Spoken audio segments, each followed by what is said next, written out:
안녕하세요. 오늘은 파혼에 대해서 이야기해 볼게요. 그 중에서 베트남 신부에 의한 파혼은 아니고요. 그거는 우리나라 사람들에게 너무나 많이 알려져 있고 또 대부분의 파혼이 베트남 신부의 잘못에 의해서 되는 걸로 알고 있기 때문에 그렇게 잘 알려진 파혼 말고 한국 신랑들에 의한 파혼을 한번 이야기해 볼게요. 아시다시피 세상 일은 일방적인 건 없습니다. 베트남 신부 잘못에 의해서 파혼이 되는 경우가 있다면 당연히 한국 신랑에 의해서 파혼이 되는 경우도 있겠죠. 파혼 혹은 이혼을 이야기할 때 빠지지 않는 이유가 있죠. 성격 차이. 가장 흔하면서 가장 많이 쓰는 이유입니다. 자, 이 성격 차이라는 말을 어떤 경우에 쓰는 걸까요? 맞아요. 그냥 상대방이 내 마음에 안 드는 겁니다. 내 맘대로 되지 않고 내 말도 듣지 않고 내가 살아온 방식과 어긋나는 행동들을 하는 상대방을 통틀어서 성격이 맞지 않는다고 말을 합니다. 즉, 나의 소유화가 되지 않을 때 쓰는 말이에요. 그 마음에 안 드는 부분을 내가 먼저 내려놓고 그 부분만큼은 포기를 하거나 이해를 하거나 해야 되는데 어떠한 이유에서인지 모르게 그게 잘 안 되는 경우들이 있죠. 그런 경우는 뭘까요? 맞습니다. 자존심이에요. 근데 이 자존심도 부릴 때 부려야 되는데 나의 가족, 나의 아내에게 부리는 자존심은 제가 지금껏 살아보면서 10년 넘게 이것 때문에 싸우고 화내고 했던 기억들이 있어서 그런지 가족들에게 부리는 자존심만큼 쓸모없는 게 없다라고 생각을 합니다. 뭔가 얻을 수 있는 게 없습니다. 그냥 내 마음만 다치는 무의미한 감정이에요. 살아보니 그렇다는 겁니다. 저 역시도 이것 때문에 30대 후반부터 40대 후반까지 정말로 입에 이혼을 달고 살았습니다. 뭐 그렇다고 제 아내에게 진짜로 이야기한 건 아니고 저 혼자서 이렇게는 못 살아, 나 정말 이혼해야겠다 등등 생각을 했다는 겁니다. 지금 생각하면 남자로서 가장으로서 참 속 좁고 무책임하고 어리석은 행동들이었어요. 결혼을 이미 했다면 남자는 아내에게 이런 자존심을 내세우면 안 된다고 생각합니다. 지금에서야 느끼는 거지만 이혼할 거 아닌 이상에는 그냥 빨리 그래, 내가 이런 너랑 결혼했다. 어쩌겠니? 라고 내려놓으시고 사는 거를 권유드립니다. 경험에서 드리는 말씀인데 다 지나가더라고요. 그리고 아내도 나도 나이를 먹어가면서 성격도 바뀌게 되고 그 드센 날카롭던 발톱도 무뎌지더라고요. 자, 이거는 결혼해서 살면서 다툼이 생기는 상황인 거고 오늘은 신부가 한국에 들어오지 않은 상태에서 신랑의 일반적인 파혼 결정으로 인해 진행이 멈춰지는 경우입니다. 이 파혼이라는 게 솔직히 쉽지 않습니다. 왜냐하면 업체를 통해서 하던 개인적인 소개를 통해서 했던 결혼을 진행했다는 것은 거의 대부분의 돈이 들어갔기 때문에 그렇습니다. 돈을 생각을 안 할 수가 없어요.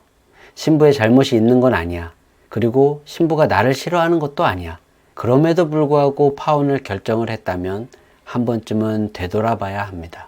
자, 그럼 이런 금전적인 손해를 감수하고 신부가 잘못을 한 것도 아닌데 파혼을 하는 이유가 중요하죠. 그 이유는 뭘까요?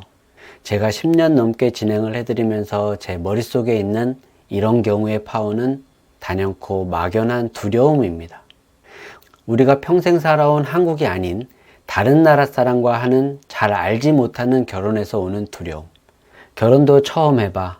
베트남 사람과 만나는 것도 처음이야. 확신도 없었는데 눈 뜨고 보니 이미 결혼은 되어 있고 돈은 돈대로 나가 있고 그렇다고 다 끝난 것도 아니고 앞으로 나갈 돈도 많이 책정되어 있고 카페나 유튜브를 보면 지금의 내 아내보다 훨씬 괜찮은 신부들이 계속 매일매일 올라오고 내 아내는 착한 사람인 건 알겠어. 하지만 이 애가 한국에 들어가서 잘 살 수 있을까? 이 애는 왜 나같이 나이 많은 사람이랑 결혼을 한 걸까? 이 애가 나를 사랑하기나 하는 걸까? 등등 이런 마음의 정리들이 확실히 되어 있지 않은 상태에서 억지로 진행이 된 불안한 심리 상태입니다. 신랑분들이 결혼하시고 나서 저에게 항상 묻습니다. 얼떨떨하고 실감도 나지 않고 이게 잘하는 건지 모르겠어요 라고. 지금 베트남 결혼을 진행 중이신 분들 아마 마음속에 이 질문들 한 번쯤은 하셨을 겁니다.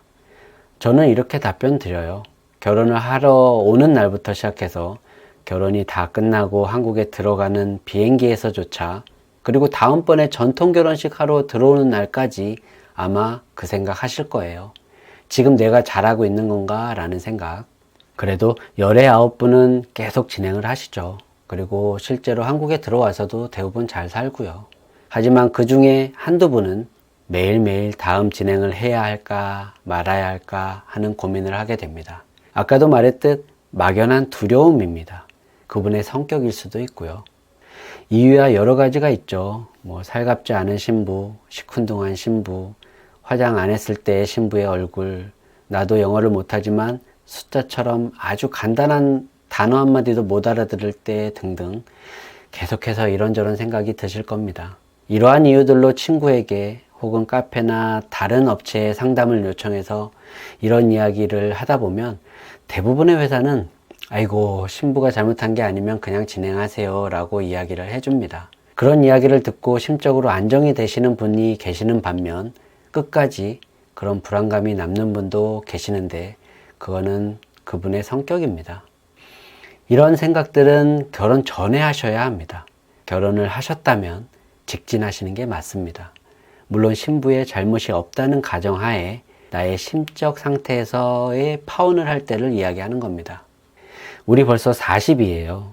나의 선택에 또 나의 결정에 책임을 져야 할 나이입니다.